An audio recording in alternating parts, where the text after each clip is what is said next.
This video presentation is about shoulder pain, how to make the diagnosis. I am Mary Lloyd, Ireland, with the Department of Orthopaedic Surgery and Sports Medicine at the University of Kentucky, and it is with pleasure that I show you these slides, many of which are cases that I've taken care of over the years in my orthopedic practice. Now we'll move to the subscapularis. The subscapularis is the fourth part of our rotator cuff. It is an internal rotator. It has a very wide muscle belly and an insertion onto the lesser tuberosity. So seen from the anterior aspect, you can see the subscap. Posteriorly, the infraspinatus and teres minor, our external rotators, balance the subscap.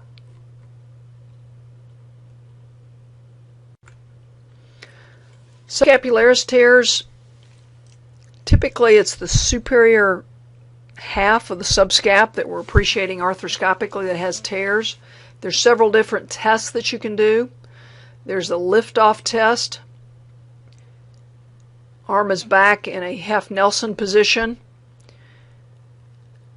You ask the patient to push against your hand, basically reproducing internal rotation. And this lift-off test is present in about 75% of tears. The Napoleon test is present in about 50% of patients. You press the belly, flex the wrist, and they have weakness and reproduction of pain. And Dr. Burkhart has popularized the bear hug test, which is more sensitive for a subscap rupture, particularly the upper half.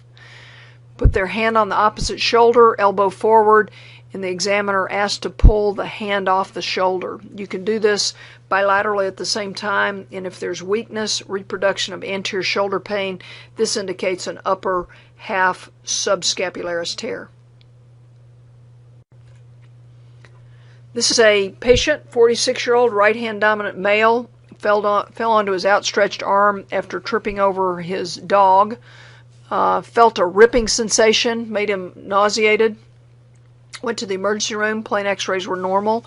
Saw him in the office the next day. He had diffuse tenderness in the anterior aspect of his shoulder, and his weakness was more internal than external rotation. Neurovascular status was intact.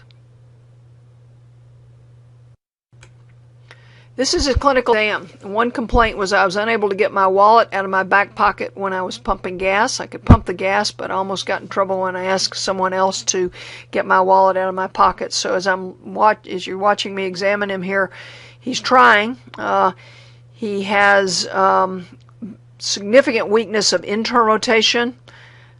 He can externally rotate, so I help support his arm. He's in a lot of pain, and he really has no internal rotation. He had a complete subscap tear, so I asked him to reproduce his symptoms, which he couldn't really get his arm to his back pocket, and then he had significant weakness and pain. This is his belly press test. Have him push in toward his belly. That reproduces anterior pain, and he has weakness in this test, so he can't support you going back toward him or doing a belly press.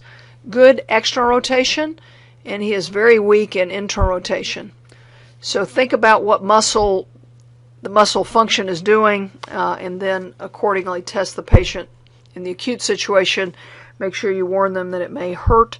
If you're testing for what you think they tore, such as the subscapularis, there's going to be significant weakness of internal rotation.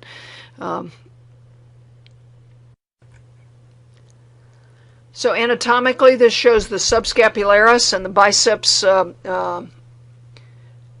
relationship. Here's the subscapularis as it inserts on the lesser tuberosity, the biceps in its groove. If we see the biceps in a medial position on the MRI scan, we must assume that there has been an injury significant to the subscapularis. Subscapularis tears, coracohumeral ligament in the front also is involved, so the stabilizing structures keeping the biceps in the groove have been torn, hence a biceps instability medially. But that's not the main problem. The main problem is a subscapularis tear. So these are MRI scans, axial views. The best seen is the lower left, where the black seen anteriorly is not in the groove, so that's the biceps tendon, which is medial in location as opposed to it being in the groove itself. You can see here with the arrow the medial dislocation of the biceps tendon. This doesn't show us the subscapularis very well, but beware that there's probably a subscapularis injury, a complete tear, if the biceps is medial in position. Easily seen on MRI scans, and most radiologists will read this. Biceps being medial, and not necessarily see the subscap tear. The biceps tendon, often associated with subscapularis tear, chronic rotator cuff tears. Presentation, if they have an acute rupture proximally, is ecchymosis, pain, and then they feel better. So typically with the biceps tendon, we're now doing more and more tenodeses in patients over age 40. The slap tears, labral tears usually don't heal very well, so you debride the labrum and do a biceps tenodesis where you park it somewhere else into bone or into soft tissue, or do a tenotomy.